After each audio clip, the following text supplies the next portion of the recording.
Welcome to Beyond the Campfire, the Dead by Daylight podcast, where we dive into the stories, secrets, and strategies behind the horrors and heroes within the fog.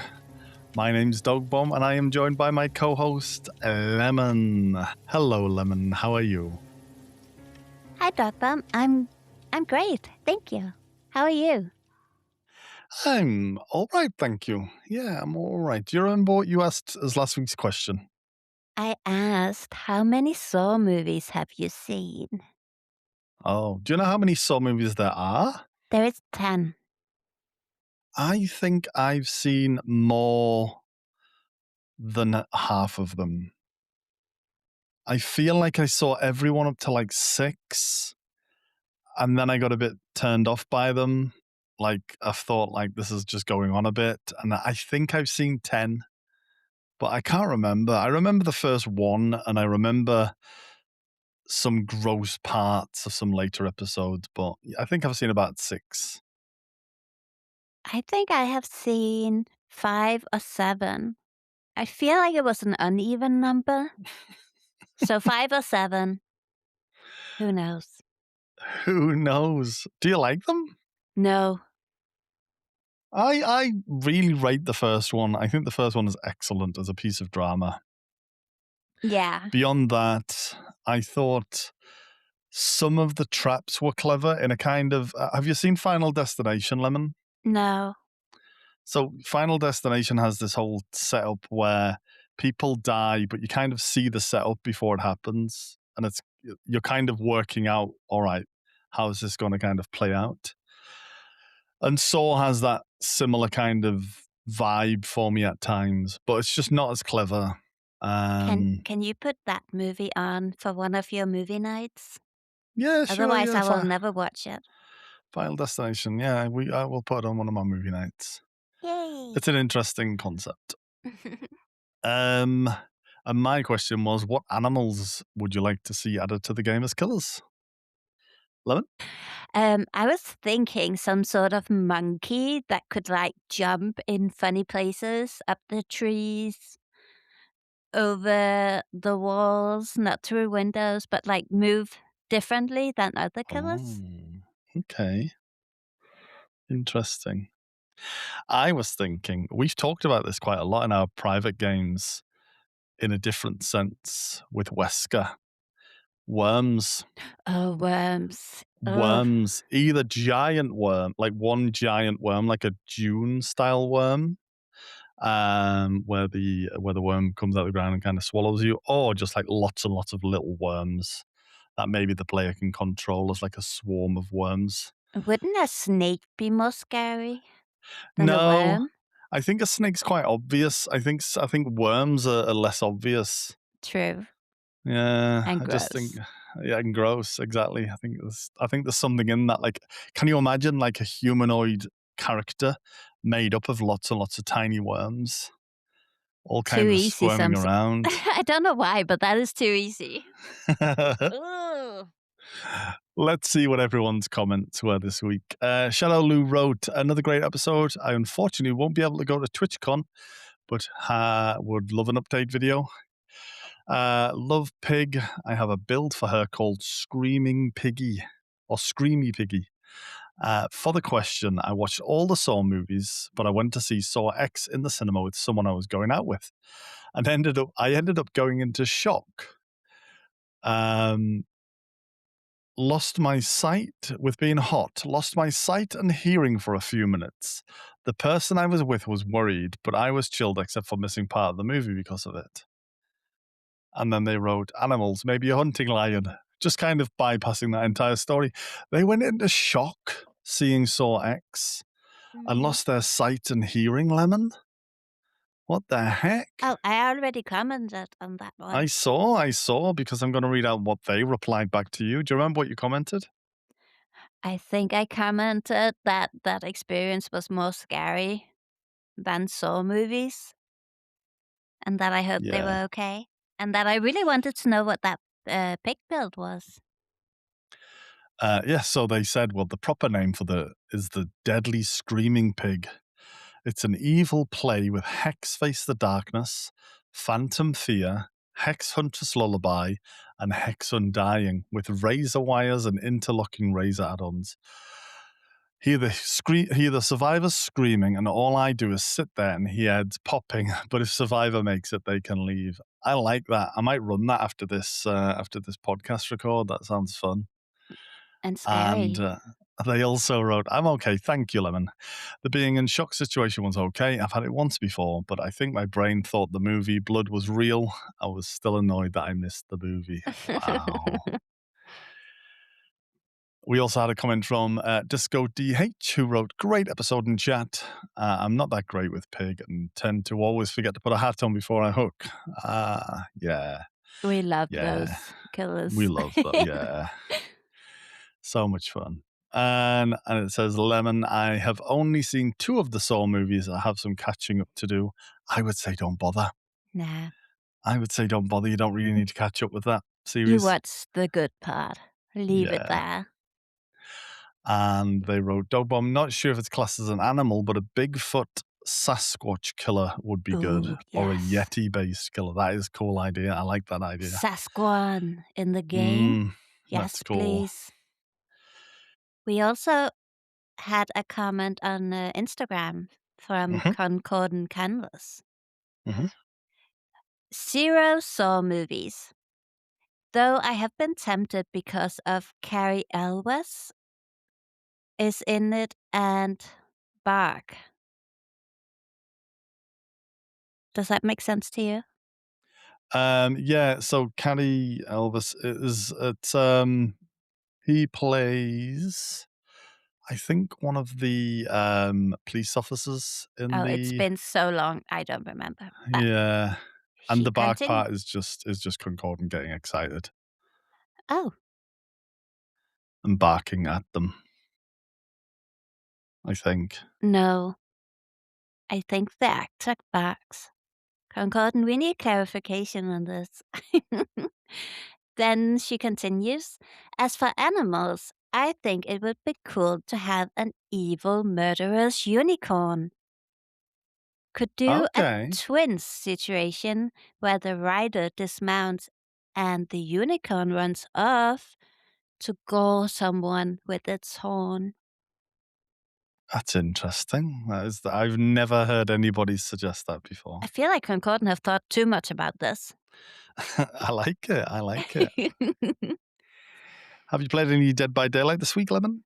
I've been playing some 2 versus 8 Oh, yeah, it ended. until, 2 versus 8 has ended. yeah, it's sad. Sad times. It is sad times, but we did manage to get our elusive, and this doesn't always happen, True. our 8-person lobby Dwight. On our We got very it last game. on our last night, yes, playing our last 2 games. The 8 lobby Dwight, it's the stuff of dreams. Yeah. We have very sad Um, dreams, guys. we do. Have you played any 1 versus 4 since it's back? I had 3 games. Did you enjoy them? No. First game, and I did not know this, but first game was Legion. I thought that bastard was kill switched. They were for a Then while. we have a tunneling Wesker. Not that fun. And then we ended on. What did we end on? Oh, Twins! yeah. Fuck's sake. I really enjoyed my twins game. The Wesker game was atrocious, though. I was in that I one. feel like Victor is so. I cannot. Oh, I he's too much. love the twins. Have you played anything else this week? Any other games? Yeah, I have. What what you been playing? I have been playing a library game. I Oh don't yeah. remember the name of it. I think is it just called Librarian with a Maybe. subtitle? I played it on stream.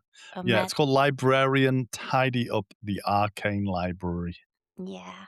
And I have completed the game, and now I'm going for the achievements. Of course you are. Of course you are. How about you? Have you been playing any DVD or other games? Yeah, I mean, we've spoken about our DVD games. I've pretty much played with you uh, Some of the most of the time. time. Um, And I've also played Librarian. That's where you got the idea to play Librarian from. And we've played Repo.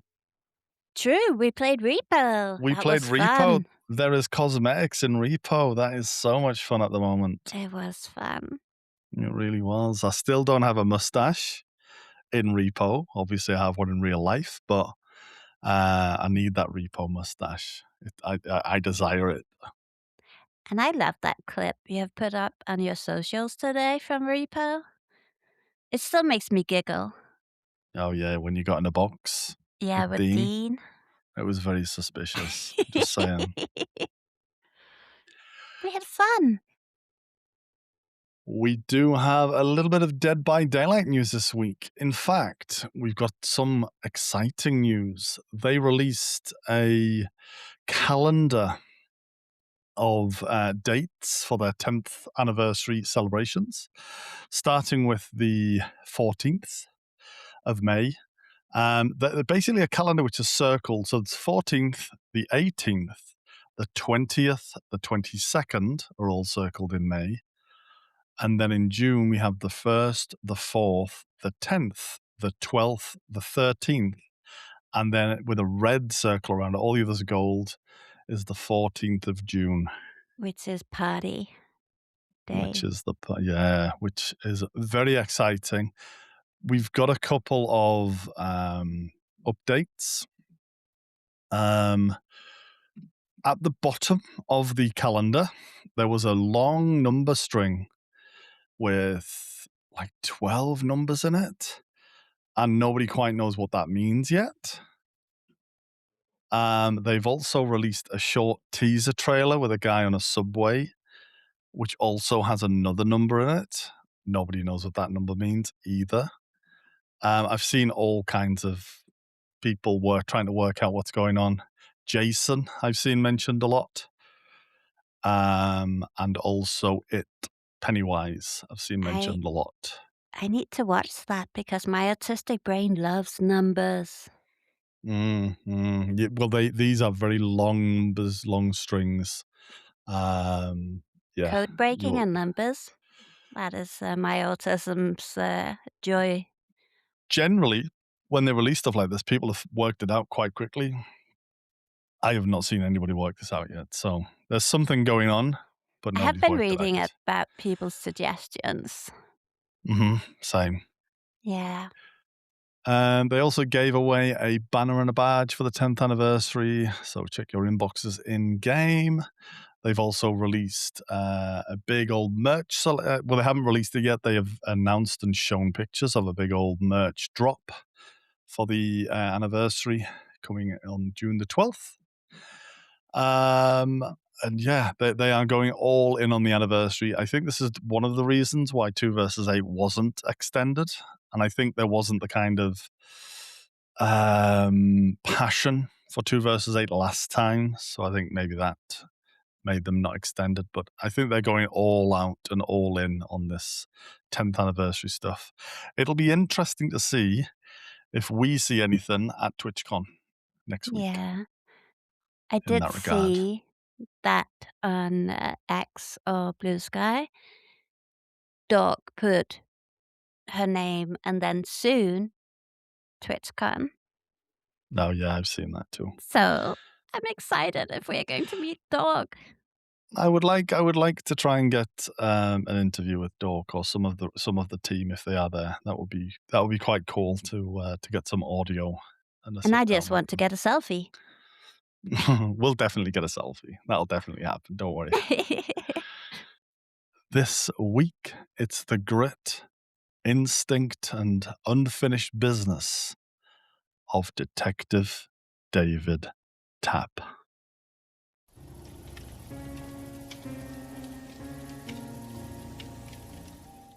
So this week we are heading into the Saw chapter again. But this time from the survivor side of things.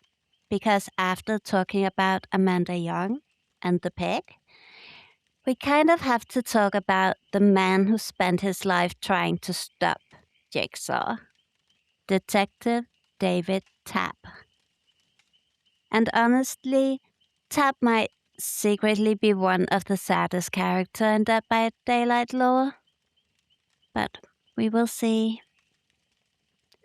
Because unlike a lot of survivors who enter the fog as hopeful people trying to survive, Tapp already feels exhausted before he even gets there. Like a man who has been running for years and forgot why he started. And Tome 10 really leans into that. So first, let's talk about who Tapp actually is in the game.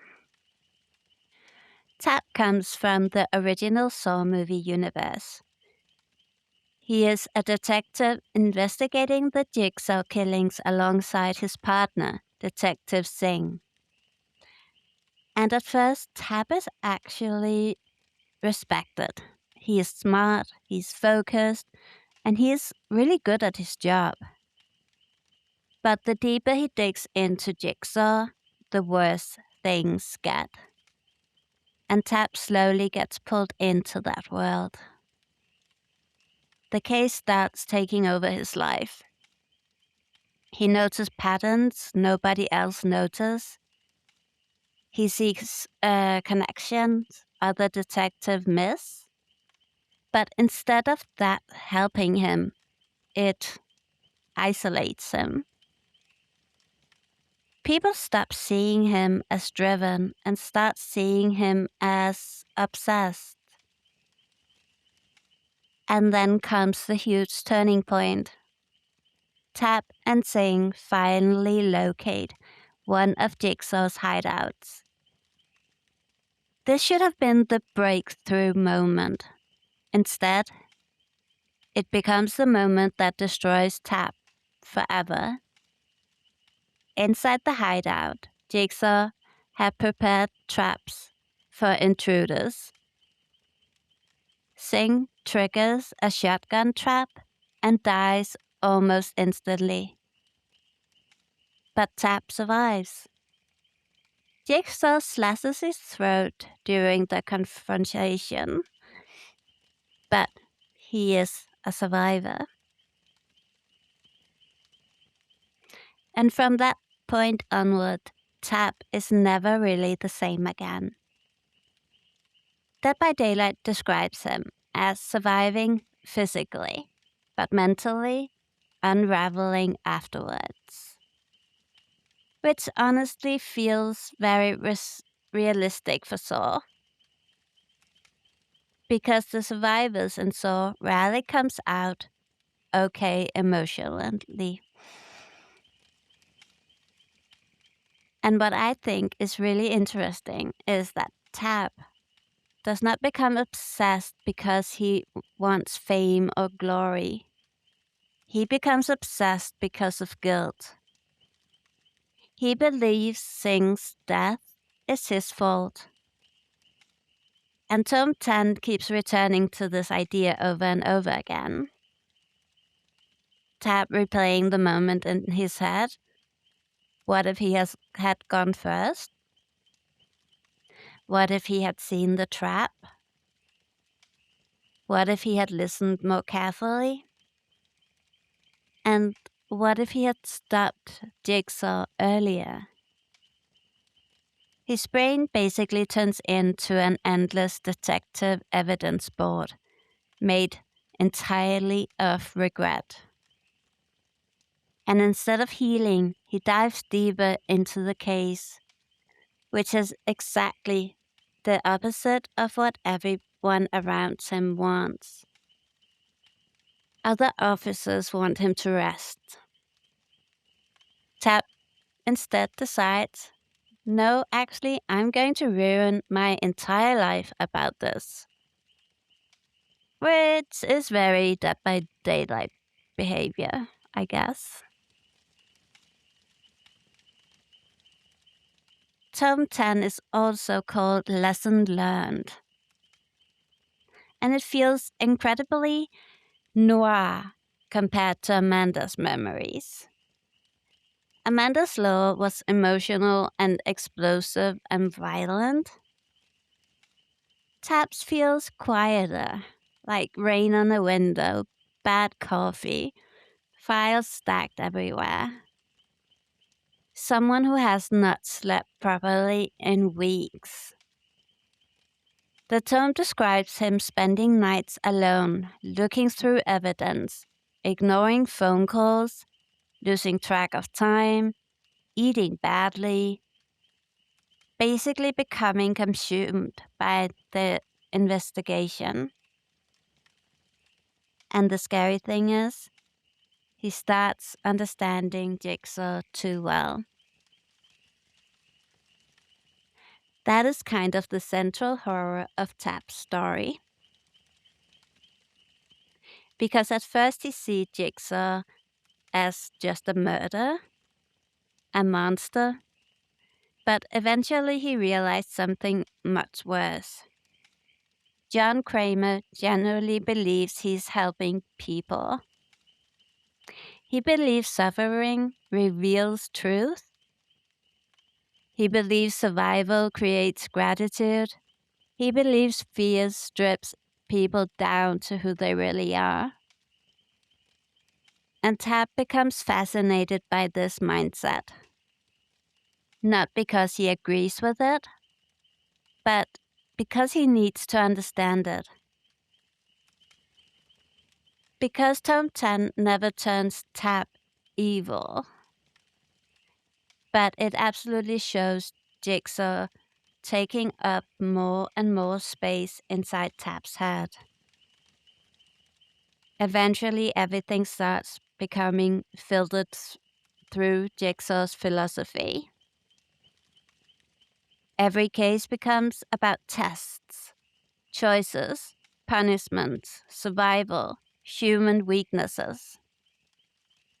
It is like Tapp accidentally moves into Jigsaw's mental house and cannot find the exit again.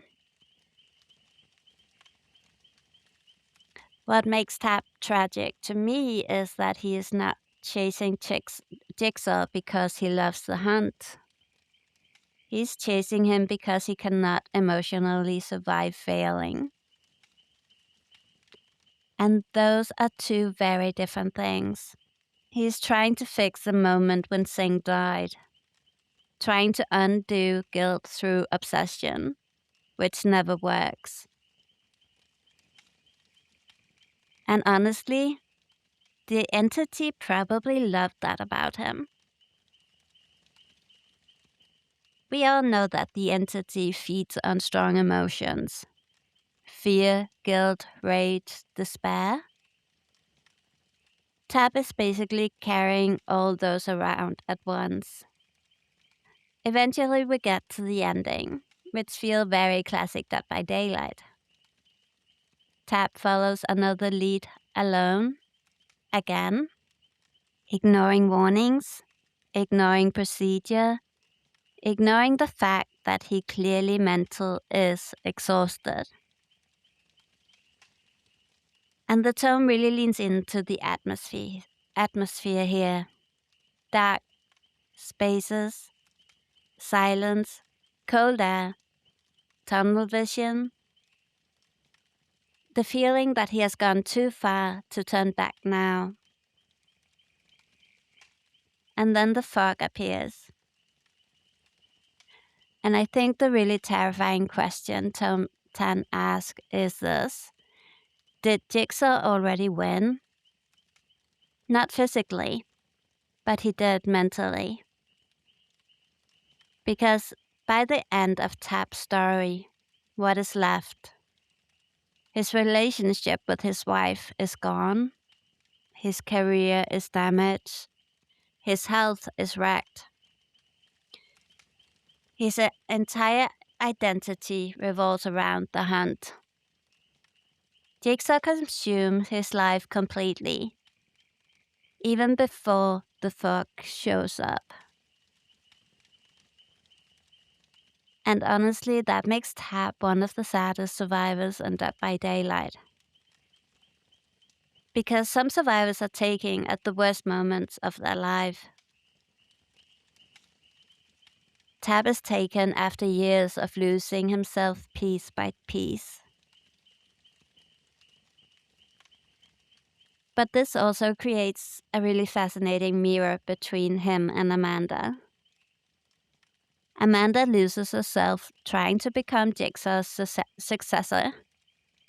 Tapp loses himself trying to destroy Jigsaw. But both of them become trapped in his philosophy anyway.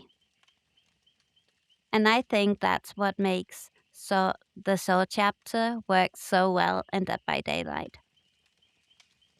The horror is not just the traps. It is what obsession does to people. The pig becomes trapped in John's approval. Tapp becomes trapped by guilt.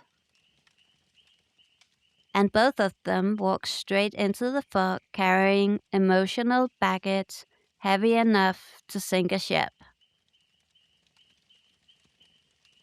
Which is honestly perfect entity material. And then at the end of turn 10, there is a clip showing Tapp and saying, and I will share that on our Instagram during the week and save it to our highlights. Cool. I like Tapp. I like Tapp a lot as a character, both in Dead by Daylight and out of Dead by Daylight. He's just a guy who just wants to do his job, He has so essentially. much passion to fix what went wrong. Yeah. He's a great kind of character against Jigsaw Yeah. because they both kind of believe what they're doing is right. They're both just kind of striving towards that. And yeah. Very, very, very good. Thank you, Lemon. Would you like to know how it works in game? Yes, please.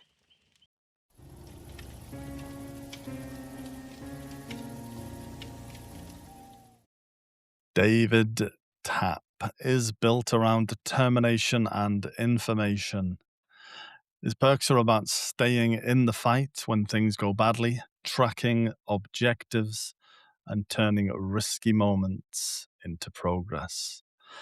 He's not particularly flashy. He's not built around huge chase plays or dramatic endgame. He's just a detective. He's gathering clues. He's watching the map and the killer. And when he gets knocked down, he keeps on going. In Dead by Daylight, he represents pure stubbornness. The match might be going badly, but the case is not closed. Would like to know some trivia, Lemon? I can't wait. Did you know he's got a scar on his neck? Yeah? But does he have any firsts? Well, yes. He is the first character in the game who shares a name with someone who's already in the game. Oh. Yeah, he has the first name David, which he shares a name with David King. And that's the reason why in game he is almost uniquely referred to by his last name. He's always called Tapp or Detective Tapp all the way through the game and in the writing in the game. It was originally planned that they would add Eric Matthews from Saw to Dead by Daylight instead of Tapp, and in the game file, in the game codes, he is still codenamed Eric for that reason. But no real firsts other than he's the first to duplicate name. That's kind of a first. That's kind of a first. He has 3 unique perks, which are shareable across all characters, and they are Detective's Hunch. Every time a generator is completed, it triggers the auras of objects within 64 meters of your location are revealed for 20 seconds. Those objects are chests, generators, and totems. Before patch 9.1, it would also add all of these revealed objects to a map. Even objects that wouldn't normally be tracked by a map, it will be added to the map. And I miss that. I think that's a massive loss. Because my whole reading of Tapp with him being a detective is that he would like have his notes with him. He would be kind of in the fog with his little detective notes. And I thought the map was like his little detective notes, and he could keep referring to it even after the. Oh. I just thought that was such a cool feature. I understand why they've taken that. It was a very, very powerful perk when you had all that information all of the time. But yeah, I miss the adding to the map thing. It really That leaned into him. that would be cute. Yeah, super cute. But yeah, it's really useful against hex heavy builds. It's a great way to find totems after a generator pops.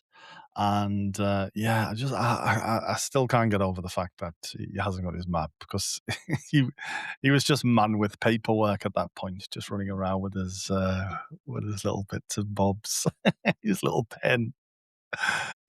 Aw. His second perk is Stakeout. Stakeout, when you stay in the terror radius of a killer, it gives you one token every 15 seconds, up to a maximum of four tokens.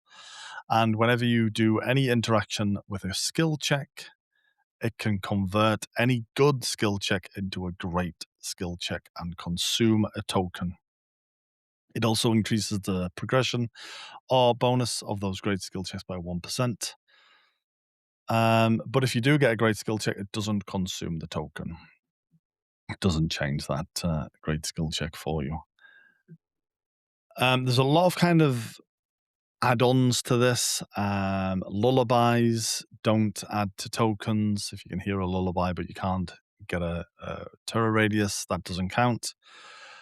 Fake terror radiuses don't count. So anything like from the doctor, or if they are running a perk which gives a fake terror radius, that doesn't count. Um, you don't get any tokens when you're on a hook or in a dying state. So yeah, there's lots of little bits and bobs with stakeout. You kind of have to play around with it and work it out. It does work with jigsaw boxes, and it does work with the lament configuration from Pinhead. It does work with both of those. And this is a great perk when you run it with hyperfocus. Hyperfocus rewards great skill checks, and you can kind of relax a little bit when you're running this. If you're running hyperfocus, you don't need to be panicking. It keeps you calm under the pressure of trying to get those great skill checks. So yeah, really good perk, really, really good perk. Again, it really kind of lends itself to this guy with his paperwork, just sort of staking out the killer, keeping an eye on the killer all the way through the game. I love Tapp. I love Tapp. I might be a Tapp main, after this, because he's such a lovely little guy, isn't he? I have never watched you play tap. I need to play more Tapp. I've decided. Are we having a double tap game after this recording? Maybe. His third perk is Tenacity. Tenacity is another great perk. Tapp might have three of the strongest perks as it's kind of collective in the game. When you are in the dying state, when you're on the ground, you have the ability to recover whilst crawling. You also get a haste effect. You get 50% crawling speed, and your grunts of pain are reduced by 75%, and your aura can't be read. So killers sometimes run slug builds where they will slug you and then they can still read your aura on the ground to find you. This cancels all of that out and lets you kind of crawl away and escape. This is so good. Again, it's a great slugging counter. It's a chaotic perk. If you get left on the ground, you can move and keep recovering.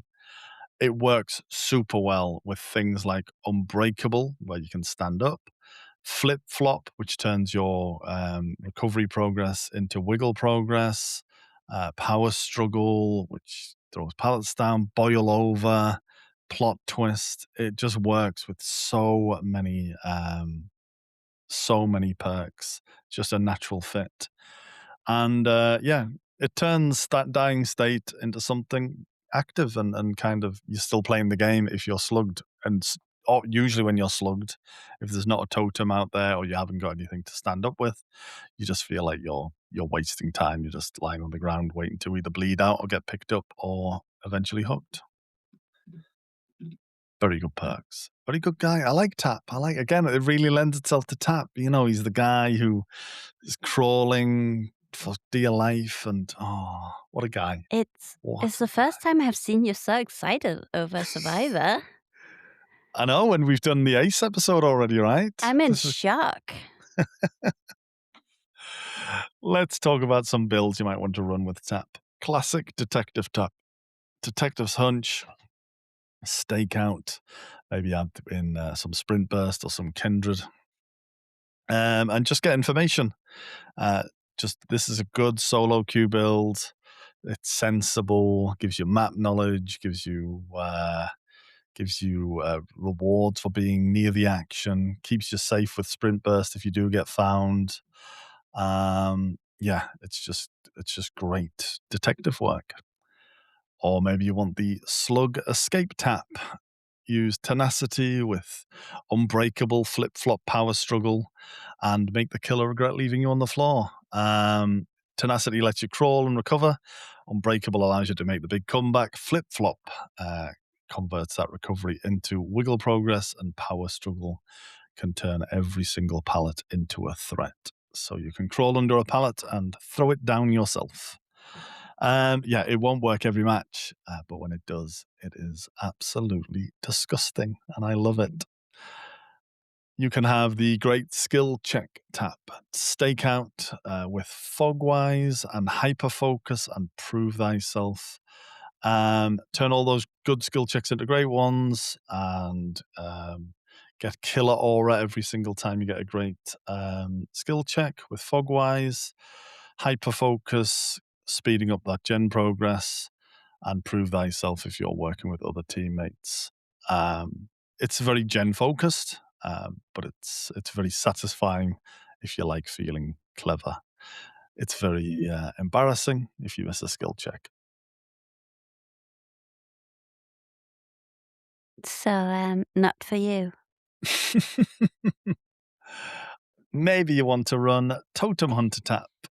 Detective's Hunch, Counterforce, Inner Strength, and Sprint Burst. Find totems, cleanse totems, heal safely, move on. Detective's Hunch helping you find those totems. Counterforce is speeding up the cleansing and showing you where the next totem is. Inner Strength allows you to heal in a locker after cleaning a totem. And Sprint Burst is obviously going to help you move safely between the objectives. This is great, especially if you're up against a hex build. Obviously, you don't know going to a match that you're going to be up against a hex build, but when this happens, yeah, you are king of the map at that point. Tap is mostly beginner friendly, I would say. Detective's Hunch is a great and easy to understand perk. Stakeout, rewarding patient play, and tenacity allows you to stay relevant when you're slugged. He is a little bit niche. All of his perks are a little bit niche and work well with other perks outside of his collection of perks. Detective Hunch, I would say, is probably the most useful of the three. And he's not particularly sweaty unless you're doing some kind of stakeout hyper focus build and absolutely rinsing the generators on the map. But yeah, Tap, all in all, a solid information guy with some solid perks. Do you have any thoughts or experience of Tap, Lemon? I I don't think I have ever played him. I have. I have because I must have done because I've got his adept. Adapt, yeah. Maybe I I should go have for the adapt. I have definitely ran tenacity quite a bit because I've done a lot of kind of funny ha pallet throwing type stuff where I've crawled under a pallet and being a bit of a menace in that sense. So I've definitely run a lot of Tenacity. I've definitely run a lot of Detective's Hunch. I remember running that pretty much in my main build for the longest time. I used to love when a gen pops, just seeing everything on the map and then going towards it and cleaning totems and things. I think there are better perks these days than Detective's Hunch. The new 11 perk, which I've forgotten the name of, is one of them, but Detective's Hunch is very strong. And yeah, I've run stakeout. I've tried the whole stakeout hyper focus thing. It doesn't really work for me because I do fail skill checks an awful lot. So yeah, doesn't really work with Yeah. me. But yeah, I do love all of Tapp's perks. I think they all have their place in Dead by Daylight, and I think they're all relevant and strong even to this day.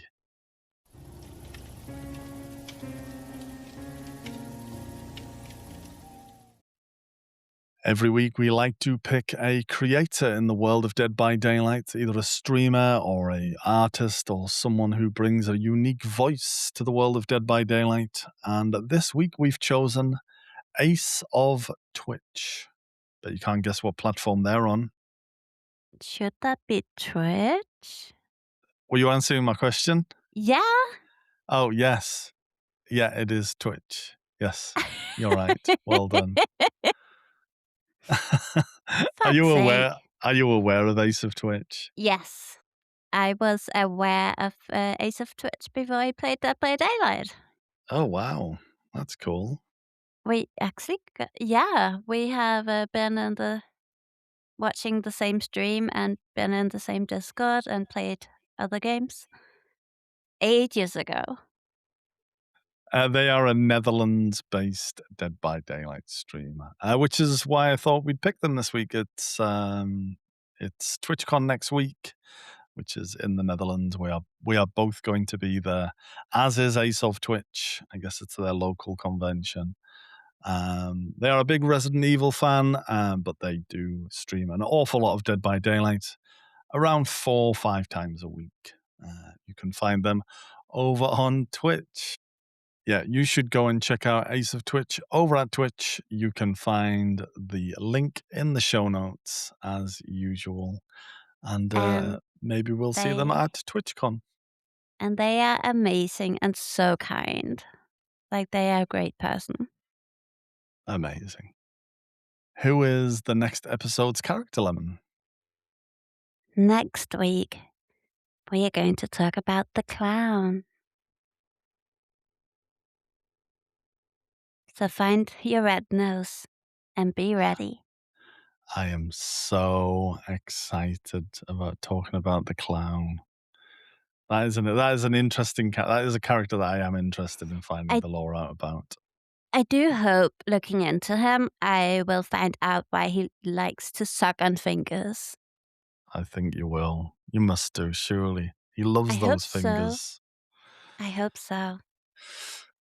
As a reminder, we do have a website, beyondcampfire.com, where you can find links to all of our major podcast platforms, how to find us, where to follow us, and find our question of the week and our creators of the week on our Instagram now and things like that. And I would like to say thank you to everyone who listened to me last week and hit that follow button. We had a few more followers this week. And if you're still not following us on the platform you're listening to us, please hit that follow button.